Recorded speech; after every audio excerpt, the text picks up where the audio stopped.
ശശികലയുടെ വെല്ലുവിളിയുണ്ട്. മാനസ സരോവരത്തിലേക്കുള്ള തീർത്ഥയാത്രയ്ക്ക് ആനുകൂല്യം കിട്ടുന്നു എന്ന് സിപിഎമ്മിന്റെ നേതാവ് പ്രസംഗിക്കുന്നത് ശുദ്ധ സംബന്ധമാണ്. അതുണ്ടെന്ന് തെളിയിച്ചാൽ ഞാൻ RSS വിട്ട് വിശ്വ ഹിന്ദു പരിഷത്ത് വിട്ട് ചെങ്കൊടി പിടിച്ച് സിപിഎമ്മിൽ ചേരാം. ഒരു കാര്യം നിങ്ങൾ പറയാം, ആ വെല്ലുവിളി ഞങ്ങൾ ഏറ്റെടുക്കുന്നു. ശശികലയ്ക്ക് പ്രഖ്യാപിക്കാം, അവരുടെ പത്രത്തിലൂടെ എന്റെ ഫോണിലേക്ക് പരസ്യമായി ഏതു വിധത്തിലും ശശികല പറയുന്ന കേരളത്തിലെ എവിടെയും ശശികല പറയുന്ന ഏതു ദിവസവും ഏതു സമയത്തും ശശികല പ്രഖ്യാപിക്കുന്ന സദസ്സിന് മുന്നിൽ മാനസ സരോവരത്തിന് സബ്സിഡിയുണ്ടെന്ന് തെളിയിക്കാൻ പര്യാപ്തമായ രേഖകളുമായി വരാൻ ഇടതുപക്ഷ പ്രസ്ഥാനത്തിന് നേതൃത്വം നൽകുന്ന സിപിഐഎമ്മിന്റെ പ്രവർത്തകരുടെ നിലയിൽ ഞാൻ സന്നദ്ധനാണ്.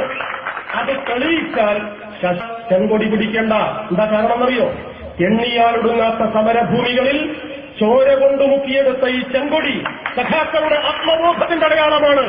വർഗീയ വിഷം കാളകൂടത്തെപ്പോലെ നാട് മുഴുവൻ ചീറ്റിത്തെളിക്കുന്ന ഈ സ്ത്രീ ആ കൊടി തൊട്ടാൽ അത് അശുദ്ധമാകും. കമ്മ്യൂണിസ്റ്റുകാർ പൊറുക്കില്ല. ബലികുടീരങ്ങളിൽ അന്തിയുറങ്ങുന്ന സമര സഖാക്കൾ ഞങ്ങളെ തെറിവിളിക്കും. അത് ഞങ്ങളില്ല. നിങ്ങൾ അവിടെ തന്നെ നിന്നാൽ മതി. പിന്നെ ശശികലയുടെ വർത്താനമുണ്ട്. ഇത് തെളിയിച്ചില്ലെങ്കിൽ പ്രേമനാഥ് BJP ചേരണം.